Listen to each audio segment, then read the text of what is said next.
नमस्कार, मैं हुसैन खान। दिन भर की खबरों में सबसे पहले डालते हैं नजर आज के मुख्य समाचारों पर। बालिका से दरिंदगी की घटना के विरोध में मौन रहकर दिया धरना, दोषियों को फांसी की सजा देने की मांग। जेल में दीवार के ऊपर से संदिग्ध वस्तु पहुंचाने की कोशिश नाकाम, आरएसी जवानों की तत्परता से नाकाम रही कोशिश। बाइक व मोबाइल फोन छोड़ भागा युवक। आमजन समझे जिम्मेवारी तो रोका जा सकता है महामारी को फैलने से। रोटरी क्लब के नो मास्क नो एंट्री पखवाड़े की शुरुआत, कलेक्टर ने किया स्टिकर का विमोचन। मानव श्रृंखला में देखी एकजुटता, जिला अस्पताल के चारों तरफ बनाई मानव श्रृंखला, जनप्रतिनिधियों व प्रशासन के प्रति जताया रोष। अब खबरें विस्तार से। अलवर जिले में मूक बधिर बालिका के साथ हुई दरिंदगी की घटना के विरोध में भारतीय जनता पार्टी ने सड़क पर उतरकर गहलोत सरकार के खिलाफ मोर्चा खोल दिया है। इस घटना के दोषियों को गिरफ्तार कर पीड़िता को न्याय दिलाने के लिए मंगलवार को भाजपा महिला मोर्चा हनुमानगढ़ नगर मंडल की कार्यकर्ताओं ने कलेक्ट्रेट में राष्ट्रपिता महात्मा गांधी की प्रतिमा के समक्ष मौन धारण कर विरोध दर्ज करवाया। इस दौरान मौजूद पार्टी नेताओं ने कहा कि अलवर में नाबालिग मूक बधिर बालिका के साथ गैंगरेप की घटना को 7 दिन बीत गए हैं, लेकिन सरकार और प्रशासन के पास किसी प्रकार का कोई जवाब नहीं। जो लड़की बोल नहीं सकती, उसके साथ अलवर में जो हुआ उससे दिल दहल जाता है। उन्होंने कहा कि देश में सर्वाधिक महिला अपराध राजस्थान में हो रहे हैं, फिर भी राज्य सरकार अपराधों पर अंकुश लगाने के लिए कोई कार्रवाई नहीं कर रही। अलवर जिले में मूक बधिर बालिका के साथ हुई गैंगरेप की घटना ने पूरे प्रदेश को झकझोर दिया है। राज्य सरकार मामले को दबाने में लगी हुई है। उन्होंने मांग की कि अलवर जिले में हुई मूक बधिर बालिका के साथ गैंगरेप की घटना की निष्पक्ष जांच की जाए और अपराधियों को उचित दंड दिया जाए ताकि बालिका को उचित न्याय मिल सके। साथ ही प्रदेश में बढ़ रहे आपराधिक मामलों पर अंकुश लगाया जाए। जैसे नगर मंडल हनुमानगढ़ महिला मोर्चा की तरफ से हमने यहाँ धरना दिया है, विरोध प्रदर्शन किया है कि राजस्थान में जैसे अलवर जिला में एक बच्ची के साथ बलात्कार हुआ है और उस पर कोई कार्रवाई नहीं हो रही, बच्ची के साथ कोई इंसाफ नहीं हो रहा।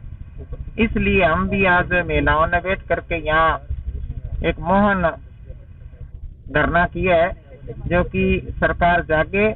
और आए दिन ऐसी घटना राजस्थान में हो रही है, तो सरकार जागे, कुछ कार्रवाई करे। महिलाओं के साथ बहुत ज्यादा अत्याचार हो रहा है, नहीं होना चाहिए। आज हमने यहाँ बैठ करके ये सरकार का विरोध किया है। हम नगर मंडल अध्यक्ष में मांगाध्यक्ष में महिलाओं ने इकट्ठा करके और अलवर में जो बलात्कार हुआ बच्चे के साथ, उसके विरोध करने के लिए यहाँ इकट्ठे हुए हैं और सरकार की नीतियों का विरोध करते हैं। सरकार जाके और महिलाओं पर जो अत्याचार हो रहा है उसमें उनको बंद करे, और अभी तक उन दरिंदों को पकड़ा नहीं गया है। इससे मैं तो प्रशासन और राजनीति दोनों को दोषी मानती हूँ। इतने दिन बाद में अभी तो कुछ पता ही नहीं चला है कौन से दरिंदे हैं, उनको फांसी की सजा दी जाए।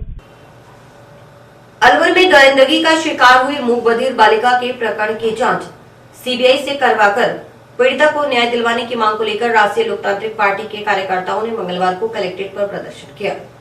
प्रदर्शन के बाद राज्यपाल के नाम ज्ञापन सौंपा गया। पार्टी पदाधिकारियों ने कहा कि अलवर जिले में मूक बधिर नाबालिग लड़की के साथ जिस तरह दरिंदगी हुई, उससे मानवता तार-तार हुई है। अलवर की बेटी को न्याय चाहिए, न्याय चाहिए, न्याय चाहिए। राजस्थान पुलिस होश में आओ, होश में आओ, होश में आओ। राजस्थान पुलिस होश में आओ, सरकार होश में आओ, होश में आओ, होश में आओ। अलवर की बेटी को न्याय चाहिए, न्याय चाहिए, न्याय चाहिए। गलत सरकार मुर्दाबाद, मुर्दाबाद, मुर्दाबाद। गलत सरकार मुर्दाबाद, मुर्दाबाद, मुर्दाबाद। राजस्थान पुलिस होश में आओ, होश में आओ, होश में आओ। जी मैं बिल्कुल थोड़ा निवेदन करने लग रहा, बिल्कुल निवेदन करने देखो साहब, ये 2 शब्द है, जावांगा तो 5 जावांगा नहीं, पूछिए भाई, मैं 5 जावांगा। इस प्रकरण में सीबीआई जांच करवाने की बात राज्य सरकार ने की है, परंतु सीबीआई जांच आवश्यक रूप से हो उसकी सुनिश्चितता की जाए, क्योंकि पूर्व में ऐसे कई मामले सीबीआई के पास गए परंतु उसकी जांच सीबीआई ने शुरू तक नहीं की। ज्ञापन में मांग की गई कि पीड़िता के परिजनों को 50 लाख का आर्थिक पैकेज दिया जाए, पीड़िता व इसके परिजनों को उच्च स्तरीय सुरक्षा प्रदान की जाए। मानसिक विकृति से पीड़ित अपराधी बालक बालिकाओं के साथ ऐसे कृत्यों को अंजाम दे रहे हैं। ऐसे में इस प्रकार के अपराधों पर रोकथाम के लिए मनोवैज्ञानिक व मनोचिकित्सकों के मार्गदर्शन में जन जागरण अभियान चलाए जाए। बालक बालिकाओं के साथ ऐसे कुकृत्य और दुष्कर्म करने वाले आरोपियों को सख्त से सख्त सजा का प्रावधान बने, इसके लिए राजस्थान सरकार सर्वदलीय बैठक का आयोजन करे। विधानसभा में इस विषय पर विशेष चर्चा करवाई जाए। ताकि ऐसी घटनाओं की पुनरावृत्ति नहीं हो, इसके लिए ठोस कदम उठाए जाएं। आरएलपी पार्टी राजस्थान में अलवर में जो मुख्य बधिर बच्ची के साथ जो गैंगरेप की घटना हुई है उसके विरोध में यानी सरकार को जगाने के लिए हम यहाँ आए हैं। और राजस्थान के मुख्यमंत्री जिनके पास गृह मंत्रालय, उन्होंने गृह मंत्रालय उनसे संभल नहीं रहा और जो गैंगरेप और तरह तरह के अत्याचार हुए हैं उसको यानी उनकी समझ से बाहर होता जा रहा है। और हम चाहते हैं कि जल्द से जल्द अलवर की बेटी को न्याय मिले और 50 लाख रुपए मुआवजा दे उस परिवार को राजस्थान सरकार, और उस परिवार को सुरक्षा दे। आरएलपी यही मांग करती है। देखिए, राजस्थान के अंदर जिस तरह कानून का राज नहीं है, जिस तरह अलवर के अंदर एक दरिंदगी की घटना होती है और उससे भी शर्मनाक जिस तरह के पुलिस के दुर्व्यवहार और कलेक्टर साहब के दुर्व्यवहार की जो पूरा घटनाक्रम सामने आया, जिसमें दो तरह की बातें खुद पुलिस के वहां की एसपी के द्वारा की गई।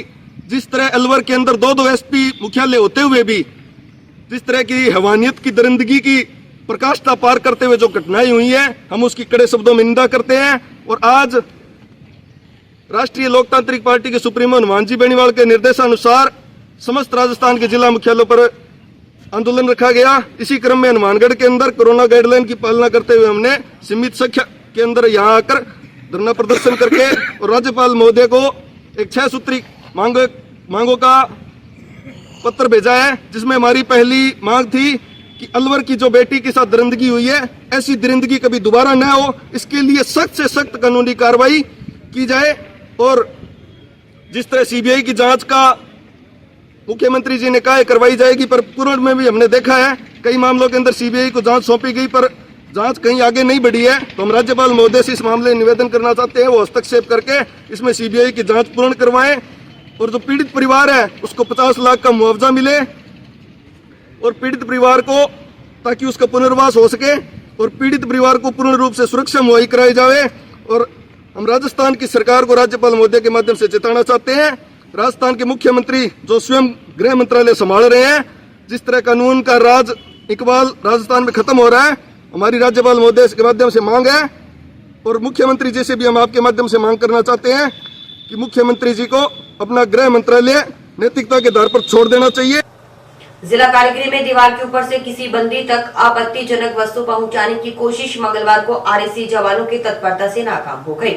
आरएसी जवानों ने मोटरसाइकिल पर सवार होकर आपत्तिजनक वस्तु फेंकने आए एक जने को दबोच लिया, लेकिन वह धक्का मुक्की कर भागने में कामयाब हो गया। इस दौरान उसकी बाइक व आईफोन वहीं रह गया।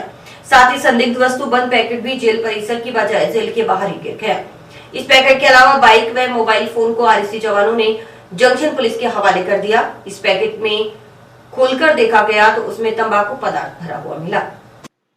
जानकारी के अनुसार जिला कारागृह में तैनात आरएसी जवान दिलीप कुमार व कृष्ण कुमार ने बताया कि मंगलवार सुबह एक जना स्प्लेंडर मोटरसाइकिल पर जिला कारागृह के आसपास चक्कर लगा रहा था। उन्हें शक हुआ कि बाइक सवार दीवार के ऊपर से जेल परिसर के अंदर कोई संदिग्ध वस्तु फेंक सकता है। इस पर वह जेल की दीवार के पास खड़ी स्कूल की वैन के पास छिपकर खड़े हो गए। इसी दौरान बाइक सवार ने जेल की दीवार के पास अपनी बाइक रोकी और अपने पास मौजूद पैकेट को दीवार के ऊपर से अंदर फेंकने लगा तो उन्होंने वहां पहुंच उस युवक को दबोच लिया। इसके चलते पैकेट भी बाहर ही गिर गया। वह युवक उससे छूटकर भागने में कामयाब रहा। उसकी बाइक वहीं रह गई। भागते समय मोबाइल फोन भी वहीं गिर गया। उन्होंने इसकी सूचना जिला कारागृह के उपकारापाल इकबाल सिंह भाटी के अलावा जंक्शन पुलिस को दी। उधर आरएसी जवानों की ओर से इस संबंध में मुकदमा दर्ज करने के लिए जंक्शन पुलिस को परिवार सौंपा गया है। आरएसी जवानों ने वह पैकेट जिसमें संदिग्ध वस्तु प्लास्टिक की लपेट कर पैक की हुई थी वह बाइक भी पुलिस के हवाले कर दी। पैकेट में बीड़ी जर्दा आदि सामग्री मिली है। उधर यह बात सामने आई है कि जेल में दीवार के ऊपर से संदिग्ध वस्तु फेंकने का प्रयास करने वाला बाइक सवार युवक जंक्शन की भट्टा कॉलोनी का निवासी है। बताया जा रहा है कि इस पैकेट में 8 नंबर बैरिक की तरफ फेंका जाना था। ये हम सुबह 9 बजे ड्यूटी पे थे तो 9:15 के आसपास की घटना है। एक अज्ञात युवक बाइक लेके आता, स्प्लेंडर प्लस बाइक थी उसकी, और उसने बाइक रोक के थ्रो किया जेल के अंदर। जैसे उसने थ्रो किया हम बाइक के पास पहुंच गए। छीना झपटी में उसका मोबाइल था, आईफोन उसके पास, वो तो घटनास्थल पे गिर गया और वो बाइक छोड़ के मौके से फरार हो गया। उसके द्वारा फेंकी गई सामग्री हमने जब्त कर ली और अभी हम पुलिस स्टेशन जाके उसके खिलाफ FIR वगैरह करवा रहे हैं। उसकी पैकिंग में बीड़ी, जर्दा इत्यादि सामान मिला है। हाँ, अंदर सख्त बयान किया है। उसके सख्त बयान में हमारे को अंदर ये पैकिंग मिली है।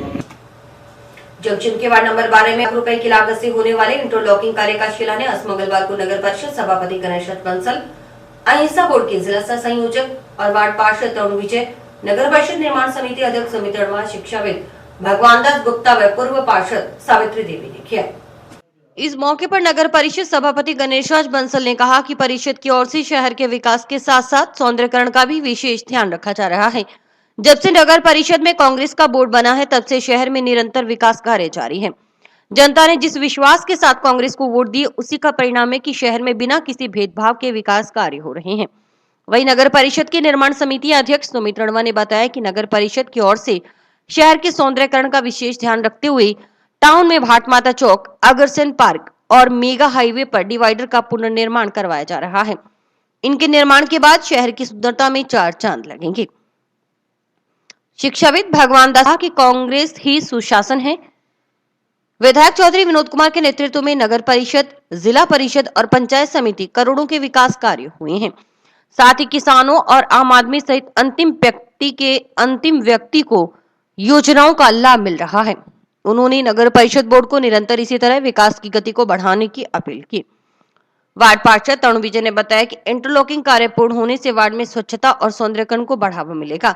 साथ ही मिनी चंडीगढ़ के स्वरूप को सिद्ध करने में यह एक बड़ा कदम है। उन्होंने बताया कि इंटरलॉकिंग कार्य 20 लाख रुपए की लागत से पूर्ण होगा। नगर परिषद हनुमानगढ़ के द्वारा आज वार्ड नंबर 12 में पोस्ट ऑफिस के पास जो वाणिज्यिक योजना है, उसमें इंटरलॉकिंग सड़कें और पार्किंग निर्माण का कार्य स्टार्ट किया है। इसमें कुल 20 लाख रुपए के करीब लागत आएगी। इससे इस मार्केट में सौंदर्यकरण बढ़ेगा। वार्ड में जो ये मुख्य स्थल पर एंट्री पॉइंट पर गंदगी थी, वो भी खत्म होगी और मार्केट का विकास होगा। नगर परिषद इसी प्रकार प्रत्येक वार्ड में, प्रत्येक मोहल्ले में कार्य करने के लिए कटिबद्ध है। वार्ड 12 के अंदर आप देख रहे हैं कि ये एक ऐसा सेक्टर था जिसके अंदर काफी गंदगी थी और ये हमारे 12 नंबर वार्ड में मार्केट आता है। इसमें अभी आज जो है नगर पालिका अध्यक्ष गणेश बंसल जी ने और हमारे वार्ड के प्रमुख लोगों ने इंटरलॉकिंग सड़क का आज मुहूर्त किया है। मैं मेरे वार्डवासियों की तरफ से चेयरमैन साहब का धन्यवाद देना चाहता हूं कि उन्होंने हमारे वार्ड में 2 करोड़ से भी अधिक जो विकास कार्य करवाए हैं, क्योंकि हमने चुनाव से पहले पूरे वार्डवासियों को वादा किया था कि हमारा वार्ड एक अलग ही पहचान होनी चाहिए। तो मुझे ये बताते हुए खुशी हो रही है कि हमारे वार्ड में लगभग कार्य कंप्लीट हो चुके हैं। जो छोटे मोटे काम रह गए हैं उनको भी जल्दी करवाने का प्रयास करेंगे। कार्यमुक्त किए गए जीएनएम कार्मिकों को जिला अस्पताल में नियुक्त किए जाने के चलते मंगलवार को यूटीबी नर्सेस ने कलेक्टर नतमल डिडेल को बुके भेंट कर उनका धन्यवाद किया। इस दौरान कलेक्टर ने यूटीबी नर्सेस को कड़ी मेहनत कर कोरोना की तीसरी लहर से बचाव के लिए की जा रही व्यवस्थाओं में सहयोग करने की बात कही। वहीं यूटीबी नर्सेज आत्माराम ने भी दूसरी लहर के समय किए गए कार्यों की तरह कोविड की तीसरी लहर में भी प्रशासन का हर संभव सहयोग कर इस महामारी से बचाव के लिए हर संभव प्रयास का भरोसा दिलाया। उन्होंने कहा कि उनकी जिला अस्पताल में नियुक्ति में कलेक्टर की विशेष भूमिका रही है। इसके लिए वे जिला कलेक्टर के आभारी रहेंगे। गौरतलब है कि राज्य सरकार की ओर से कोविड की तीसरी लहर की तैयारियों के मद्देनजर स्वास्थ्य कर्मियों की 20 सीटें स्वीकृत की गई थी। इसके लिए सीएमएचओ कार्यालय में गत काफी दिनों से धरने पर बैठे स्वास्थ्य कर्मियों ने अपने दस्तावेज कार्यालय में प्रस्तुत किए। इनमें से 17 स्वास्थ्य कर्मियों को सोमवार को जिला अस्पताल के लिए एजेंसी के माध्यम से पोस्टिंग ऑर्डर दिए गए। पोस्टिंग ऑर्डर में कहा गया कि जिला चिकित्सालय में स्थापित आईसीयू और हाई फोक्स फैसिलिटीज में स्थापित एसडीयू के संचालन के लिए 17 जीएनएम कार्मिक 18 जनवरी से जिला अस्पताल में अपनी उपस्थिति देंगे। इसी के साथ सीएमएचओ कार्यालय में यूटीबी नर्सेज संघर्ष समिति के बैनर तले करीब 25 दिनों से चल रहा जीएनएम कार्मिकों का बेमियादी धरना भी सोमवार को समाप्त हो गया। आप लोगों ने इस बार को जरूरत वैसे नहीं पड़ेगी, वहाँ पे बहुत ज़्यादा एडमिशन तो नहीं है, बट इस बहाने आप लोग अपना स्किल अच्छा कर सकते हो। कैसे कर हाँ, अपनी टीम को मोटिवेट रखो। जो साथ में सीएचए बने हैं, इन लोगों के जो ग्रुप वगैरह बने हैं, वैक्सीनेशन में हम ऑलरेडी ठीक है, फिर भी जो बच गए उन लोगों को लगातार मोटिवेट करो। नहीं सर, हमारी पूरी टीम है, पूरा अच्छा देगी सर, अपनी तरफ से पूरा अच्छा रहेगा सर। हाँ, इसलिए इस दौरान अपनी ड्यूटी जो 8-10 घंटे की बनती है उसको थोड़ा अच्छा करना चाहिए, कभी भी बाहर नहीं समझो इस चीज़ को। एक्स्ट्रा टाइम में भी अगर कोई काम दे दिया तो इंटरेस्ट लेके करो आप। हाँ जी सर, हम वो यूटीबी नर्स से थे जो इनको कार्य मुक्त किया गया था और हमारा अनिश्चितकालीन धरना भी चला था सीएमएचओ ऑफिस के आगे 25 दिन तक कंटिन्यू धरना चला था सर। और कल हमें इन्होंने क्या है जिला अस्पताल में ज्वाइनिंग दिला दी है, तो जिला अस्पताल में ज्वाइनिंग के बाद हमने धरना समाप्त कर दिया है और कलेक्टर साहब को आज धन्यवाद ज्ञापित करने आए हैं। अभी हमारी मांगों को इन्होंने मांग ली और हमें ज्वाइनिंग दे दी है और हम कोविड की तीसरी लहर में पूरा डटकर हम काम करेंगे और आशा करते उम्मीद करते हैं भी ऐसे ही प्रशासन का और इन लोगों का हमारे साथ सहयोग बना। उत्तर पश्चिम रेलवे की ओर से कोरोना की तीसरी लहर से बचाव के लिए रेल यात्रियों को जागरूक किया जा रहा है। रेल यात्रियों को मास्क लगाने, सोशल डिस्टेंसिंग की पालना करने व हाथों को बार बार सैनिटाइज करने के लिए प्रेरित करने के साथ ही रेलवे स्टेशन पर प्रतिदिन सुबह 10 बजे से शाम 4 बजे तक वैक्सीनेशन से वंचित यात्रियों को कोविड टीकाकरण भी किया जा रहा है। इसी क्रम में मंगलवार को भी जंक्शन रेलवे स्टेशन पर रेलवे अधिकारियों व कर्मचारियों की ओर से रेल यात्रियों को राज्य सरकार की ओर से जारी गाइडलाइन की पालना करने के लिए जागरूक किया गया। मद्देनजर ध्यान में रखते हुए सभी यात्रियों से निवेदन है कि मास्क आवश्यक रूप से लगाएं व सोशल डिस्टेंसिंग का पालन करें। 2 गज की दूरी मास्क में जरूरी। सभी यात्रियों से निवेदन है कि कोरोना वायरस संक्रमण के बढ़ते खतरे के मद्देनजर ध्यान में रखते हुए मास्क आवश्यक रूप से लगाएं और सोशल डिस्टेंसिंग का पालन करें। कोरोना बचाव संबंधी समस्त नियमों का कड़ाई से पालन करें। जिन यात्रियों ने अभी तक वैक्सीन के दोनों डोज नहीं लगवाए हैं वो आवश्यक रूप से वैक्सीन के दोनों डोज लगवाएं। मास्क आवश्यक रूप से लगाएं। भीड़ भाड़ वाली जगह जाने से बचें। इस दौरान निःशुल्क मास्क वितरित किए गए, हर समय मास्क लगाकर रखने के लिए समझाइश की गई। इसके अलावा रेलवे स्टेशन परिसर में मेडिकल विभाग की टीम के सहयोग से वंचित यात्रियों को कोविड-19 की पहली और दूसरी डोज लगाई गई। स्टेशन अधीक्षक नगेंद्र प्रताप सिंह ने बताया कि रेलवे स्टेशन परिसर में प्रवेश द्वार पर सैनिटाइजर मशीन भी लगवाई गई है ताकि यात्री स्टेशन पर आने से पहले अपने हाथों को सैनिटाइज कर सकें। इसके अलावा रेलवे स्टेशन पर सजगता अभियान चलाकर यात्रियों को कोरोना संक्रमण से बचाव के लिए जागरूक किया जा रहा है।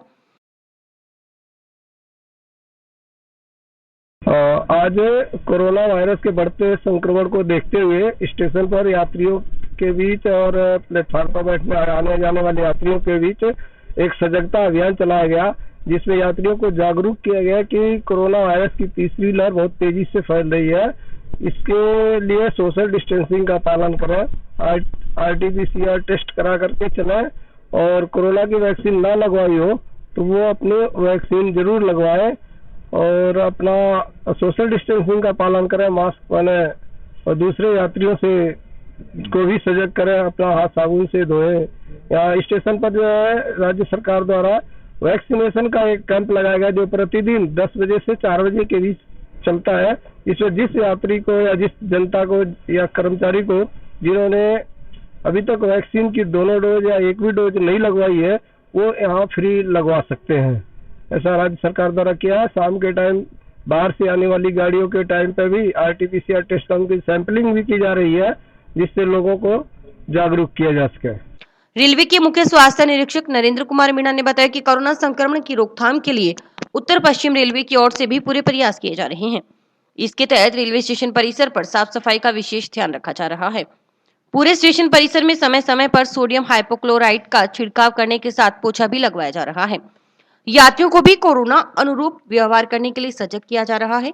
उन्होंने कहा कि सबकी सामूहिक प्रयासों से कोरोना वायरस के खिलाफ जारी इस जंग में आवश्यक रूप से जीत मिलेगी। रोकथाम के लिए हमारी तरफ से पूरे प्रयास किए जा रहे हैं।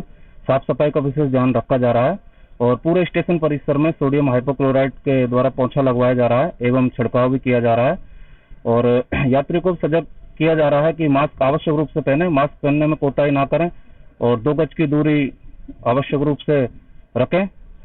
हम सबके सामूहिक प्रयासों से कोरोना वायरस के खिलाफ इस जंग में हम निश्चित विजय होंगे, ये हमारा प्रयास है। और अभी वक्त है ब्रेक का।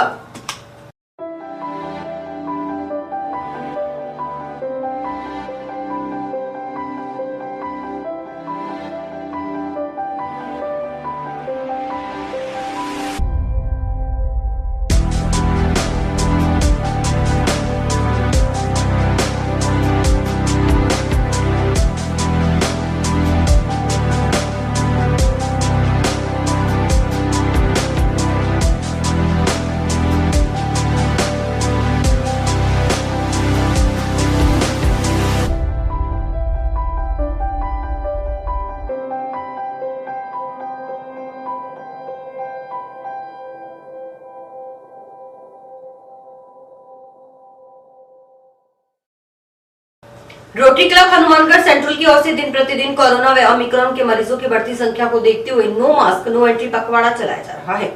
मंगलवार को इस पखवाड़े की शुरुआत कलेक्टर नतमल डिडेल ने अपने चैम्बर में क्लब के स्टिकर का विमोचन करने के साथ की।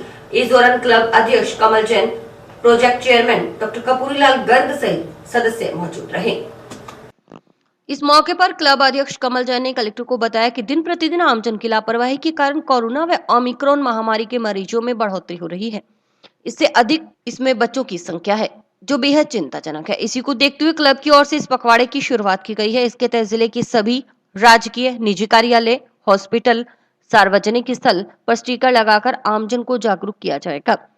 जिला कलेक्टर नतमल डिडेल ने क्लब की इस पहल की सराहना करते हुए कहा कि अगर सभी लोग अपनी जिम्मेवारी को समझें और गाइडलाइन की सख्ती से पालना करें तो हम इस महामारी को हरा सकते हैं। उन्होंने क्लब को इसी पखवाड़े के साथ साथ कपड़े के मास्क बनाने की सलाह दी ताकि आमजन को वितरित किए जा सके। ये हनुमानगढ़ जिले में रोटरी क्लब सेंट्रल की पूरी टीम आई और इन्होंने एक पोस्टर का विमोचन किया है। ये पोस्टर रोटरी क्लब के द्वारा जो हमारे विभिन्न संस्थान हैं उनमें लगाया जाएगा। एक ही पोस्टर मास्क लगाने की अनिवार्यता और अपने आप को वैक्सीनेटेड करवाने की अपील, ये दो मैसेज एक साथ में देने जा रहा है। मैंने इनसे ये भी अपील की है कि हम लोग कपड़े से बने हुए मास्क वितरण करें, जिसके लिए रोटरी क्लब सेंट्रल के ये सभी पदाधिकारी राजी हो गए हैं और आने वाले समय में लोगों को वितरित भी करेंगे। मास्क के साथ साथ चूंकि इन्होंने ये बताया कि हम ये जो स्टिकर है वो घर घर वितरित भी करेंगे, तो घर घर वितरण के दौरान भी ये लोग वैक्सीनेशन के बारे में भी लोगों को अवेयर करेंगे। मैं समझता हूँ कि कोरोना की तीसरी लहर में पॉजिटिव केसेज की संख्या तो लगातार बढ़ती जा रही है, लेकिन मामले गंभीर नहीं है, हॉस्पिटलाइजेशन नहीं हो रहा है। तो इस संक्रमण की लहर को हम प्रॉपरली वैक्सीनेशन और कोविड एप्रोप्रिएट बिहेवियर, यानी कि हमेशा मास्क लगाए रखना, सोशल डिस्टेंसिंग की पालना करना, सैनिटाइज करके हम इस तीसरी लहर और आने वाले समय के विभिन्न वेरिएंट से अपना बचाव कर सकते हैं। इस पर क्लब अध्यक्ष कमल जैन व project chairman doctor Kapurilal Garg ने तुरंत प्रभाव से आश्वस्त किया कि जल्द ही हजारों मास्क बनवाकर आमजन में वितरित किए जाएंगे। Project chairman doctor Kapurilal Garg ने बताया कि नो मास्क नो एंट्री पखवाड़ा चलाने के पीछे क्लब का मुख्य उद्देश्य तेजी से फैल रही महामारी से आमजन को सुरक्षा करना है। उन्होंने बताया कि तीसरी लहर के प्रवेश से पूर्व जिले में कोरोना का एक भी मरीज नहीं था, परंतु जैसे जैसे आमजन की लापरवाही बढ़ती गई वैसे वैसे जिले में मरीजों की संख्या दोगुनी और अब चौगुनी हो चुकी है।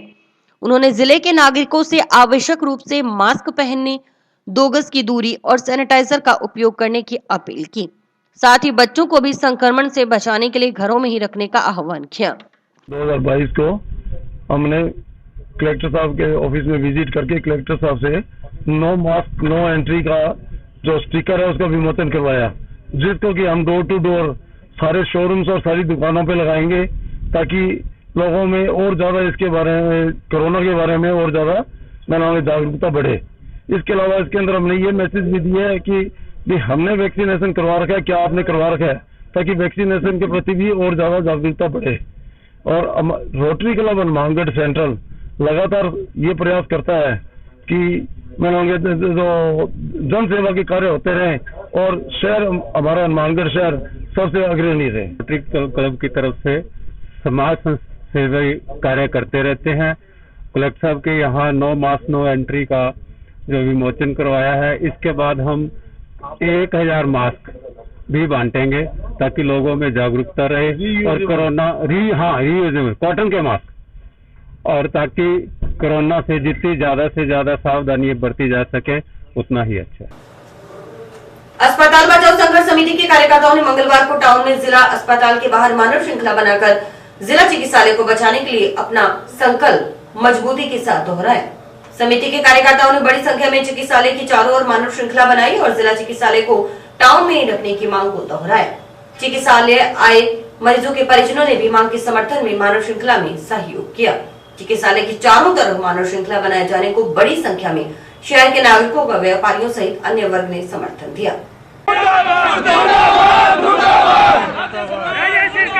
मुर्दाबाद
आज जिला अस्पताल बचाओ संघर्ष समिति ने मानव श्रृंखला बनाने के लिए कुछ सामाजिक संस्थाओं से, कुछ सामाजिक लोगों से बातचीत करी। हालांकि हमने इसके लिए कोई प्रचार प्रसार नहीं किया, तो उसके लिए सबसे पहली तो आवश्यकता ये थी कि मास्क बनाए हम, और मास्क हमने बनवाए संघर्ष समिति के नाम से। और ये मास्क बनवाकर सोशल डिस्टेंसिंग का पालन करते हुए हमने हॉस्पिटल के चारों ओर आज मानव श्रृंखला बनाई। ये सीधा सीधा सरकार को संदेश है कि कोरोना के नाम पर या कोरोना गाइडलाइन के नाम पर आप आम जनता को या आंदोलन को दबा नहीं सकते।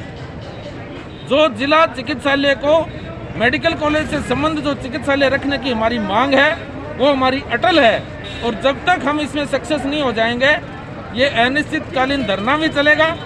आज हमने मानव श्रृंखला बनाई है, कल हो सकता है कोई चक्का जाम भी करें, शहर को बंद भी करें। ये मेरी आपके माध्यम से प्रशासन को चेतावनी।